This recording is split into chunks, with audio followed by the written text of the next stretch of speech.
Fast Thai beef salad. Heat a barbecue grill or chargrill on high. Coat the beef in oil, then cook for 3 minutes each side or until it's cooked to your liking.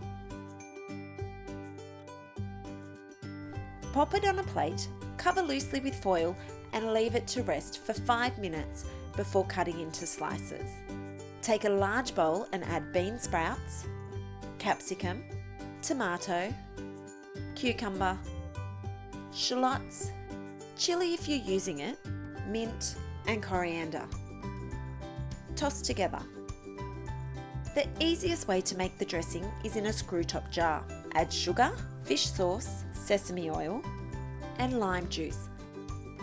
Then pop on the lid and give it a good shake to combine well. Now all you have to do is arrange the salad on plates. Top with the sliced beef and sprinkle with chopped toasted peanuts. Finally, drizzle over the tangy Thai dressing. This Thai beef salad tastes so fresh and delicious, and it's on the table in only 30 minutes. For the full recipe, see the description below. For more inspiration, check out our best ever salads and light meal video playlist here.